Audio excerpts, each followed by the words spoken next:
I don't think our next speaker needs much introduction,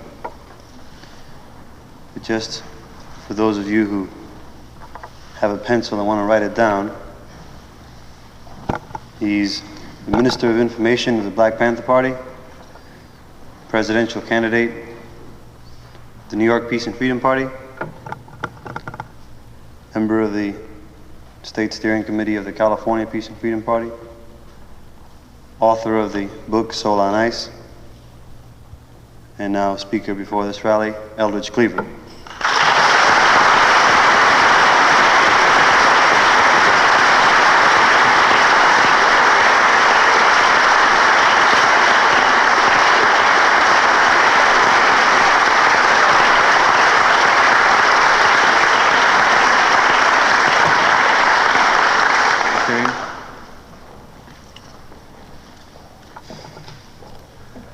What's left to talk about? I was getting uptight when he started talking, you know? I think I must talk in my sleep. See?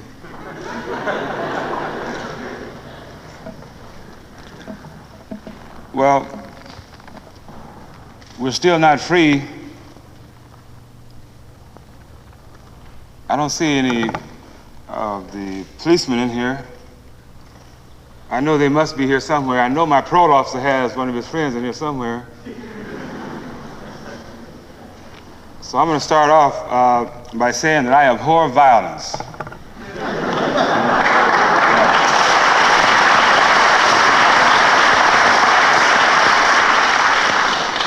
And that I'm in favor of gun control. My parole officer told me when I went down to talk to him about whether or not I could travel anymore or again. And he said, you can do all of that. He said, but there's one point that you're going to have to be very careful about. And you cannot make any statements that are inflammatory and that can be construed as advocating violence. So I told him that I abhor violence, and that I would always say something about that. So if any pig is here who intends to inform that other pig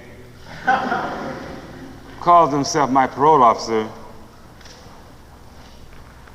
tell him that I said he's a pig. Just tell him that.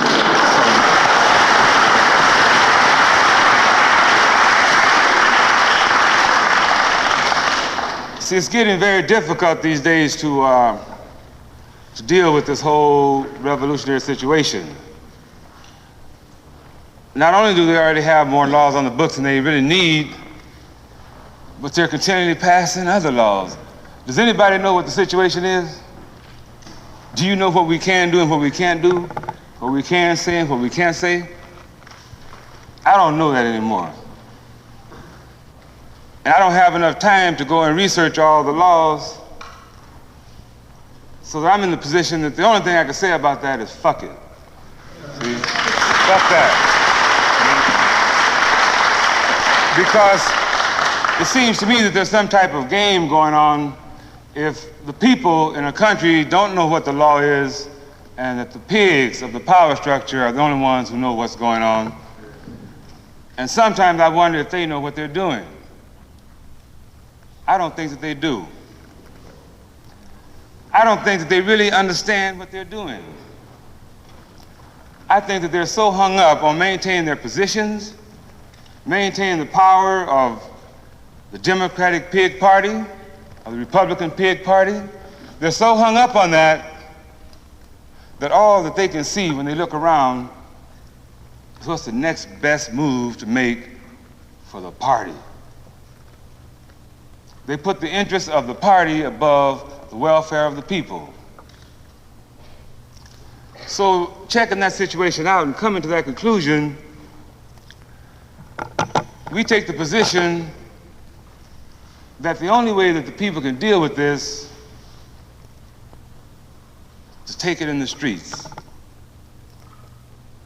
The legislatures the Congress, and even the courts of this country have become non-functional for the people. The way that things have been going in this country, the world is on the brink, but it's been on the brink. Some of you, I can see they're, 18, 19, 20 years old? I mean, you've lived in this climate all your life. You don't even talk about the bomb anymore. People have gotten tired of talking about the hydrogen bombs that are hanging over the head of the world. There's no point in talking about it anymore. We've protested and demonstrated. We've appealed.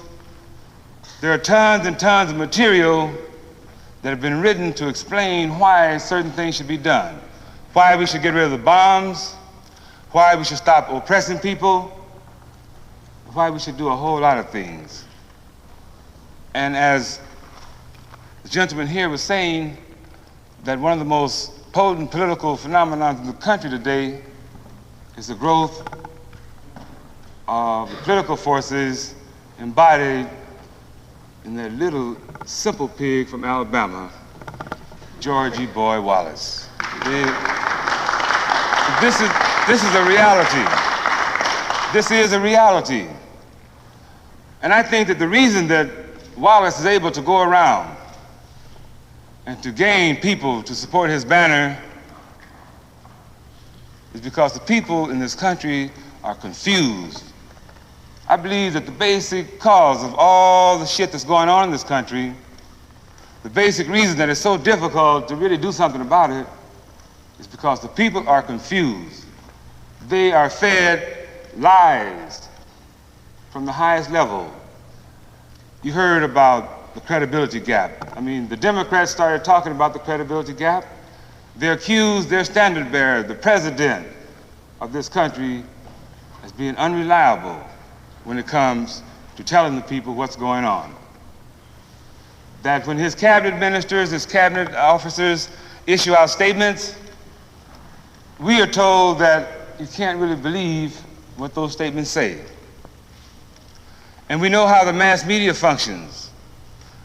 That because there are a lot of people in this audience who have been active in various incidents, demonstrations, what have you, that they've had occasion to read about that in the newspapers and to watch it on television, hear it on the radio, and it seems as though that they're reading about or observing on the TV something that happened someplace else.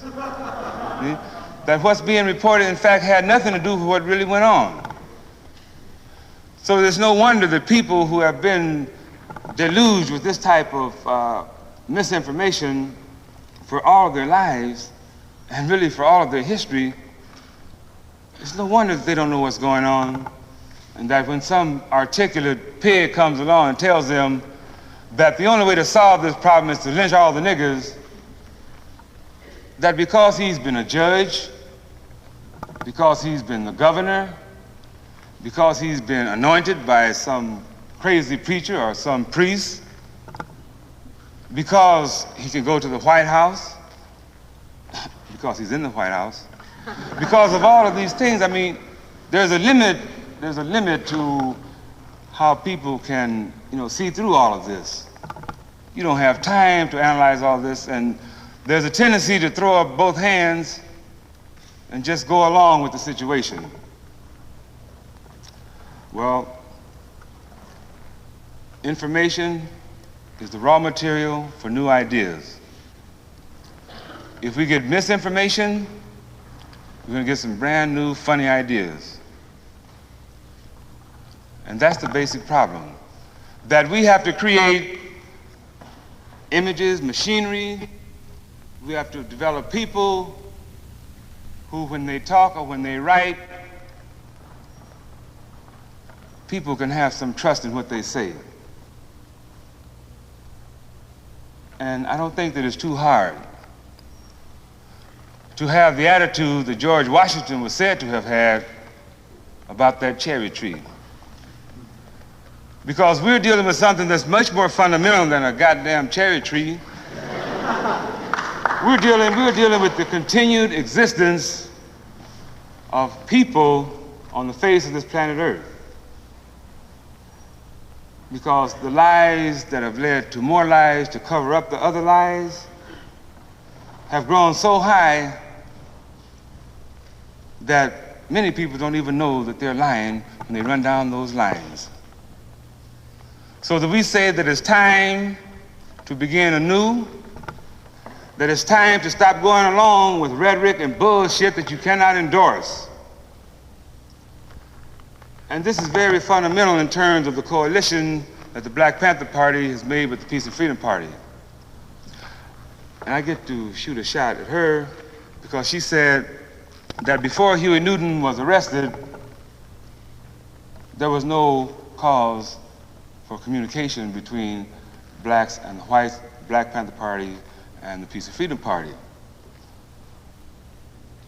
I think that a correct statement of that is that we did not recognize that there was a need for that.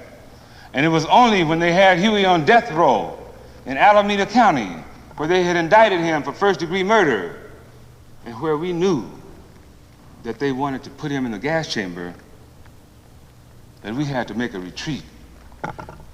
We had to go inside of closed doors and say, how are we going to deal with this?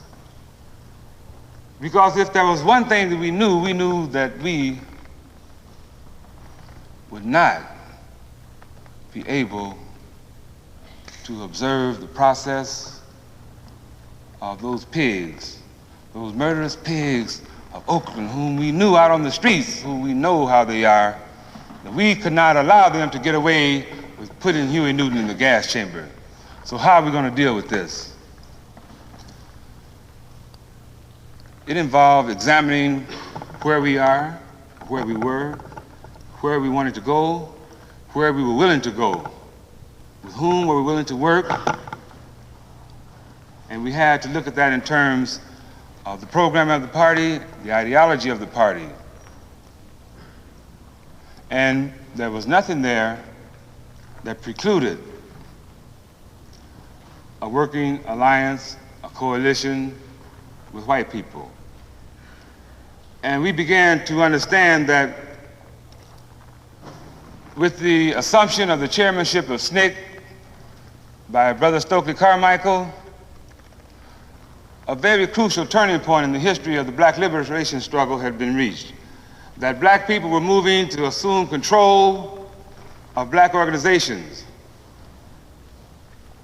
The rhetoric that was developed out of this necessity, the rhetoric to justify, because that had to be explained. There were a lot of white people who were in control of some black organizations, they were in control of certain policy-making positions in black organizations, so that something had to be said to justify that.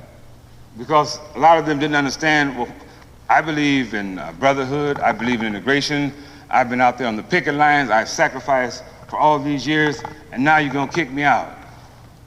A lot of people thought that that was chicken shit. A lot of people thought that it was like fundamentally wrong.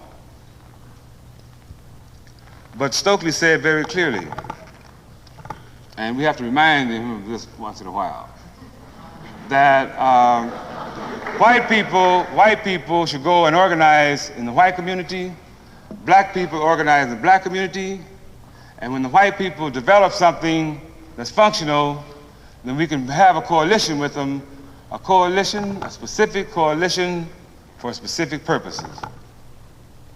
So we had read Stokely's speeches, we had heard him speak, we had read his book, and so we quote that to him sometimes, and we use that in explaining and justifying the way that we were moving. We speak of this country, I say Babylon, Babylon, and it's so apt because it's falling. It's falling. It's sinking. We're sinking with it. It's carrying us down by a dead weight, by lies, by hypocrisy, and by the weight of the blood of the peoples of the world, waging a war in your name, even trying to wage this war in my name. This is a democratic war, participated in by the peace-loving American people. We are a people who support the underdog. And it's just recently that we've been able to understand that America is the dog that's keeping that other little dog down. So we say that we recognize that freedom is indivisible, that because it was necessary for them to impose a curfew in Berkeley, that the white people there are involved, we are involved, everybody in this country is involved. And as I heard her say one day, she attributed it as a quote to someone, I don't remember, that if you are not part of the solution, you're part of the problem. And so we say, we would rather have more people, and we would rather be a part of the solution and not any part of the problem. So I'm thumping for the coalition. I'm thumping for a widening of the coalition. I'm thumping for people to support the petition campaign of the Peace and Freedom Party. And I'm thumping for people to have a little self-respect, because that's all it's about. That's all human dignity is about. It's about individuals. It's about all of us, but it's also about one's own self-respect. That we have got to have too much self-respect to allow racist pigs in the power structure to shit on the rest of humanity in our name. That we've got to have enough self-respect that we will be willing to lay down our lives and to pick up the gun. And I know this is not really a speech that I should be making to the oppressor country radicals, because they're always telling me that I'm ready for that, but my people aren't ready yet. Well, I tell them, they're ready or not, it's here. It's here already. It's not coming, it's here. It's here, and we have to make the decision of whether or not we're going to go willingly, whether or not we're going to allow this country to just go openly into fascism, whether or not we're going to allow the black community to be turned overtly into a concentration camp. But the black community is saying that we don't know what they're going to do. And we don't know if we can believe them when they say that they're going to take care of business. So we're going to have to move in such a way, and we're going to have to create such conditions that we can ensure that they're going to be involved and that there won't be no way out. So that's the other side of the coin of the coalition, because you have endorsed madmen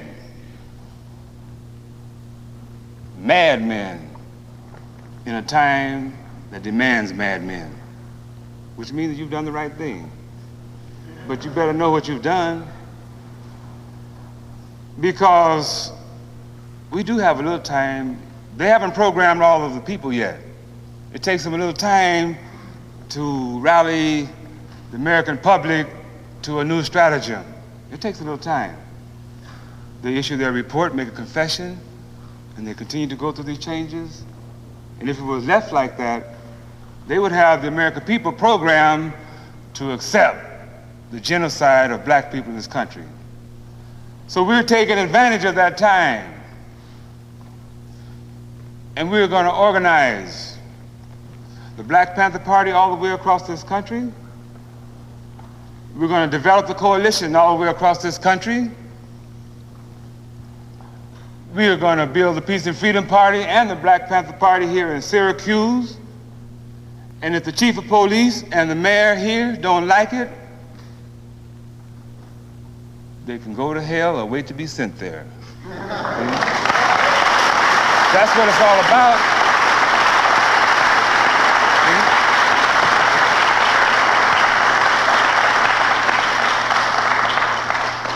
Huey P. Newton says that the spirit of the people is greater than the man's technology. And we believe that people are still people. They've just been put off into different bags. And that it is possible to break out of all of those bags. It is possible to liberate the people of America and to build a new world. They like to make us think that nothing can be done, that this is a gloomy situation. Nothing can be done. Trust in your president. They like for us to believe that the war in Vietnam cannot be stopped, that it's complicated, that we got to negotiate, that the North Vietnamese won't talk sense. But that war could be stopped right now if that pig who sits in my seat in the White House, you understand? Wait a minute. Listen.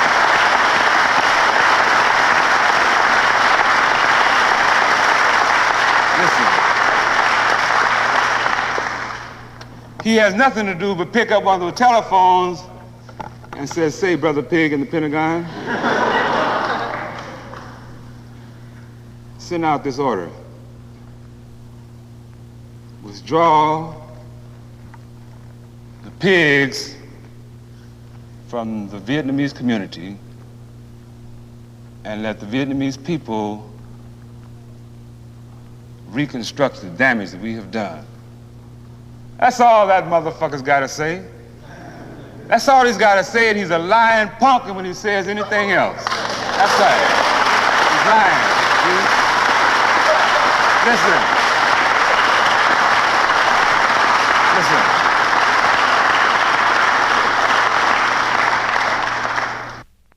That old evil, decrepit New Yorker, Averill Railroad Harriman, he's a lying pig when he comes out of that place where they're negotiating every day and say, well, they just won't talk right. He's lying. He's lying, and he's lying with a straight face. He's lying, looking the camera straight in the face. He could look you in the eyes and lie. He could look his mama in the eye and lie. But every time I hear him talk, I hear him say, oink. That's all I hear. I hear him say, oink.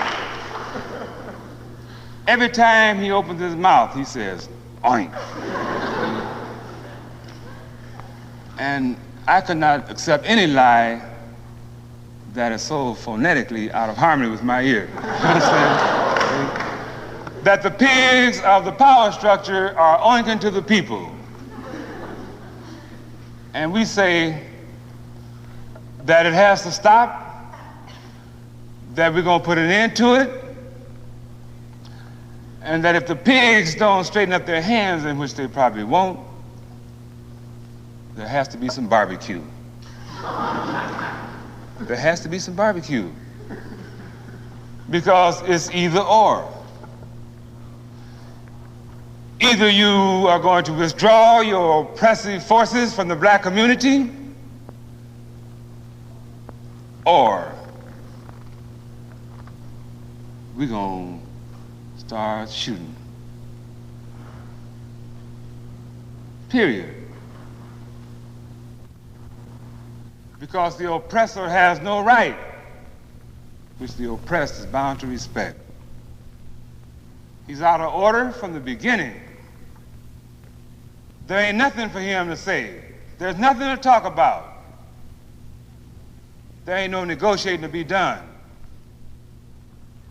This is get your boot off my neck or I'm gonna try to snatch your leg off.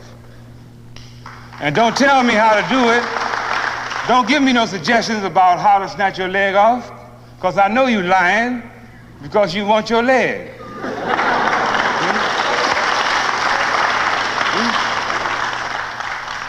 Don't tell me to do it within the framework of the American tradition, because it is precisely the American tradition that I want to smash. That's right.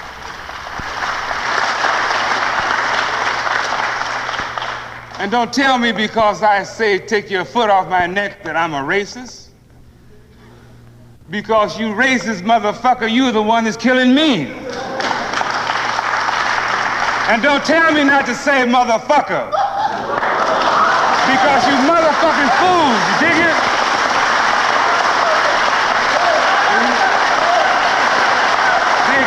Dig it. See?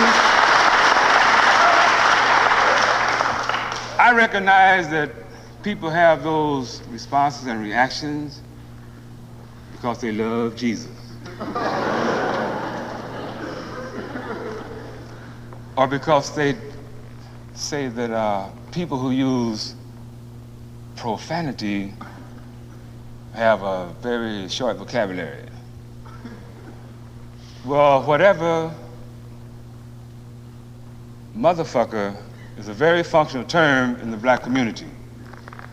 You know that because the family structure of black people in this country has been tampered with and has always been tampered with, that somehow the women ended up like the center of the family, so that they call that matriarchy, right? So that a lot of respect for the mother has been developed. So that the most repulsive thing that could be done is for a person to be involved in incestuous relationships with his mother. So that when you say, you are a low-down, dirty motherfucker, you just saying, man, you doing the worst thing that a human being can do. And within the context of political situation, the American people are some dirty motherfuckers. Some dirty motherfuckers, see? That's what they are. Because they sit around and say that the majority of the people don't endorse that genocide, don't endorse that evil, and that just a minority does that. Where is that majority? Where is it at? It's not in this room. It's not down there supporting that muddle-headed Humphrey, meathead Humphrey, simple motherfucker Humphrey.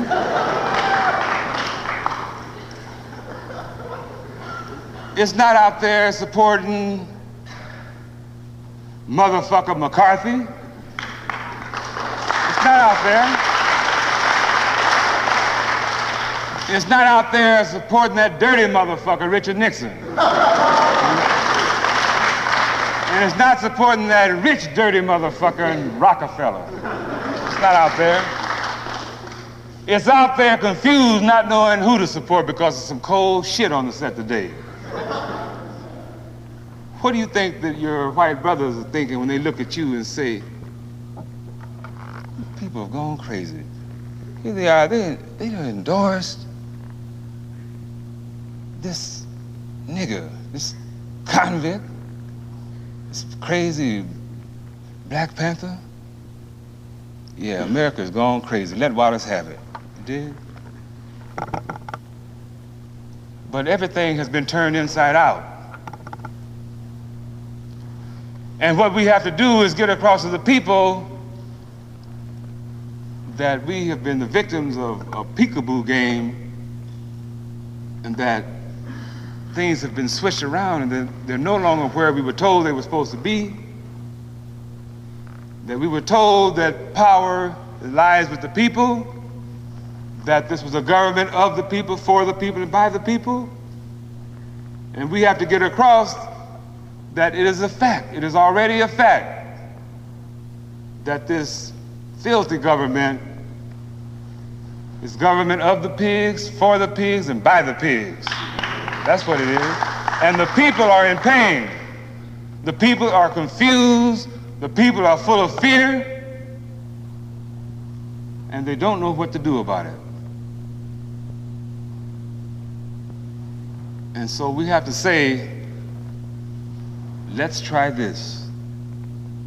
Let's try to open up a new chapter.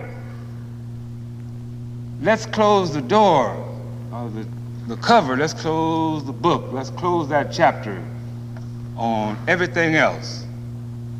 Let's close the book on American history, written by pigs, authorized by pigs, implemented by pigs. Let's seal that book. Let's start another book that begins. Let the first chapter be about the coalition between the Peace and Freedom Party and the Black Panther Party. Let's start a book there.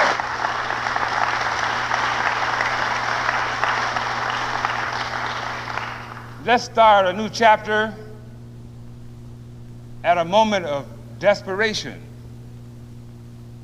Let's show good faith. Let's say that here's one of the most alienated categories of men. Ex-convict. I'm not going to say them other bad things about myself.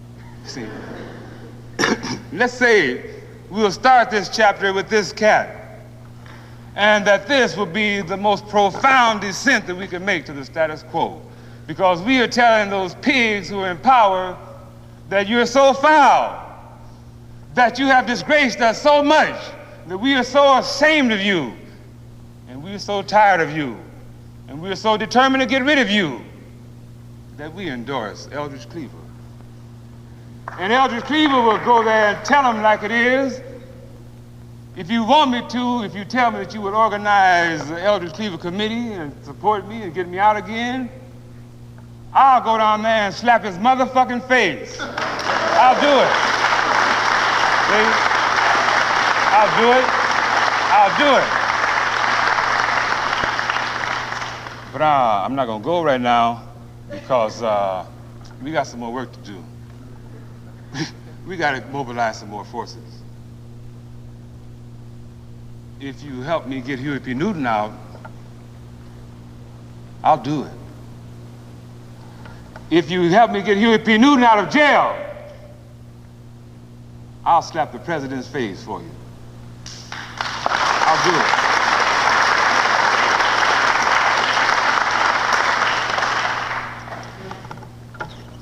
And I hope that they don't think that this is some tricky politics, that I'm trying to scare someone out of winning this election, that he's gonna throw in his hand because he don't want his face slapped, because he knows that if I slap him, I'm subject to have a trick up my sleeve and take his head.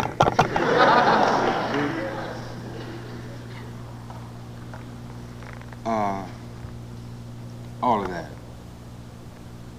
All of that, and all of this country, all of this world.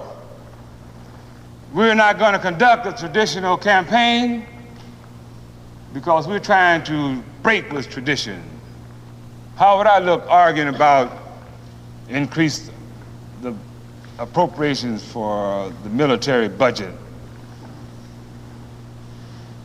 I want to abolish the military budget. I want to pass a gun control law that will take the guns out of the hands of the pigs and give them back to the people. Give them back to the people. I wouldn't mind if every man, every 18-year-old man had a gun in this country. I think it would be stupid. But I wouldn't mind because I feel that we could deal with it. Because people are always going to think of surviving. And cowboys dealt with it. Everybody on the frontier wasn't involved in those quick draws, you know. It seemed to me that when I see a cowboy picture, it's only 2 or 3 fools out there playing with them guns. And everybody else is checking the shit out, see? And that they're waiting until Roy Rogers gets shot by Trigger or somebody, you dig? And then they go in and just wipe them all out and they put the flag back up, you dig? There's a world of difference between 20 million unarmed black people and 20 million black people armed to the gills. And I say that that's a desirable situation because we feel that as long as this situation exists, that we have to use the only power that we have, the only power that can never be taken from anybody when everything else is taken. And that's the power to destroy, the power to disrupt, the power to throw a nigger wrench in the machinery. And so we say that we believe that every man, woman, and child on the face of the planet Earth has the right to the highest, best, and the most beautiful life that technology and human knowledge and wisdom is able to produce, period. So we start from there, and we don't want to hear anybody saying, well, you can't feed those people there because I have a deed that says that I can do what I want to with that. We don't want to hear about the deeds of trust. We don't want to hear about the blue chip stock. It's only paper and it'll burn. We say this, that the people have a right to the best because this is all that we know that we have is this life. Those who believe that they can suffer now and get theirs after death, when you go before the throne of the Lord, tell him that Eldridge was sincere, but he just didn't know.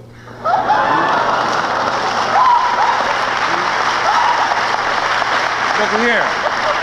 Look at here. And maybe those who make it across wouldn't want to mention such things to the Lord.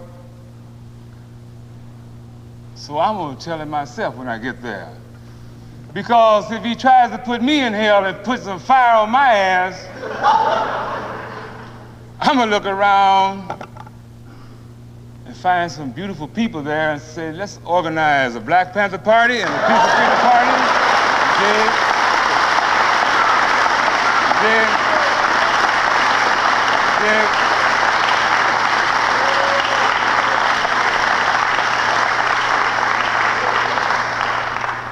Let's organize the Black Panther Party and the Peace and Freedom Party. I mean, we may even make the transition with our machinery intact, you did? See? Because I don't think that there's too much that I do that you don't do. So let's mobilize the coalition and let's overthrow this devil. Put him in the fire and let him barbecue. You did?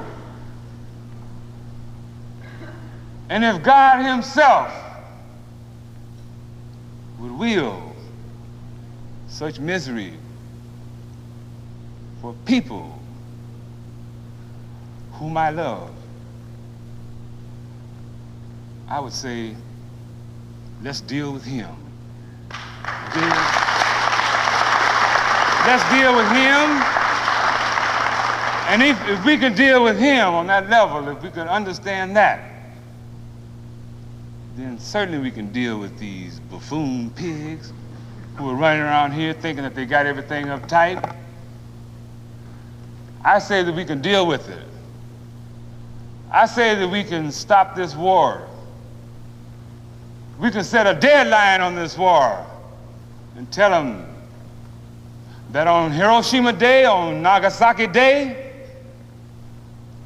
the people of America want all of the American troops out of Vietnam forthwith, or we can open up another front right here in Babylon.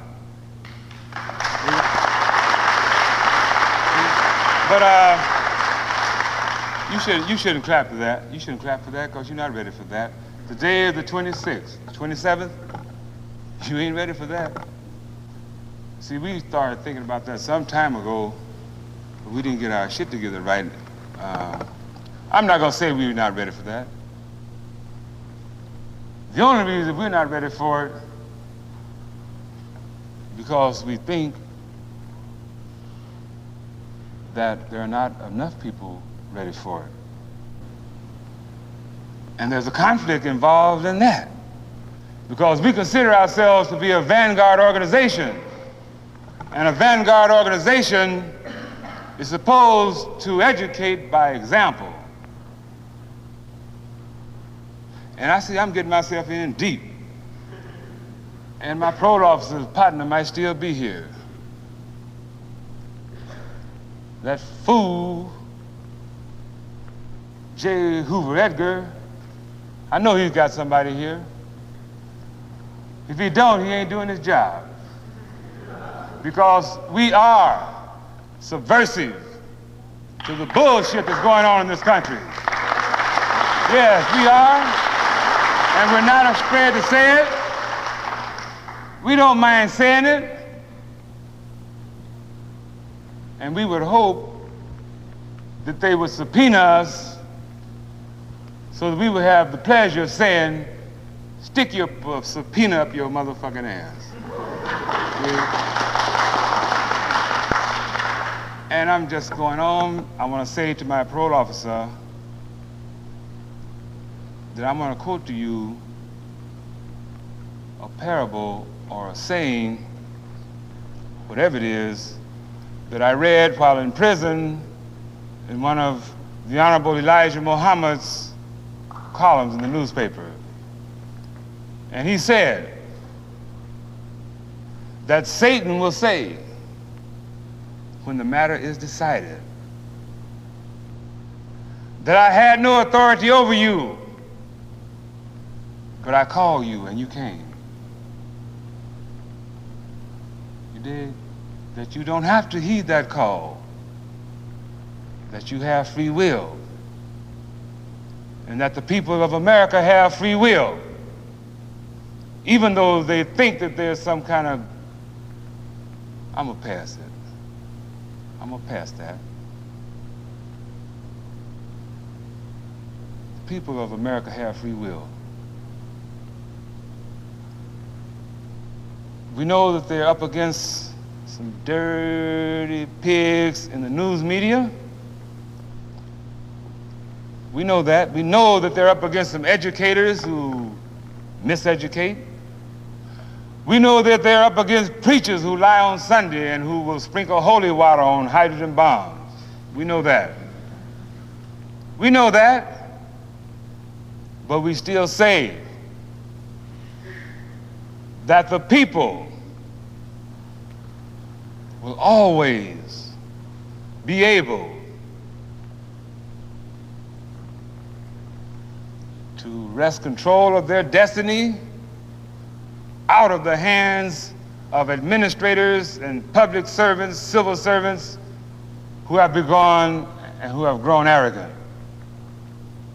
Who have grown arrogant and who believe that they own this country. Who believe that they own the people in this country. The people still have the free will that they can have a thorough house cleaning, that they can sweep the halls of Congress clean. They can put all of the pigs in the pig pen, and that they can give the world a new lease on life. That the destiny of the world is in the hands of the American people. that whatever way America goes, the world will go. If America becomes a fascist state openly for everybody, then the whole world can forget it. And I think that we have a duty to ourselves and to posterity, to the whole idea of civilization, to run ourselves to death to avert a probable catastrophe. All power to the people. Black power to black people. Panther power to the Black Panther Party. Peace and freedom power to the Peace and Freedom Party. Thank you.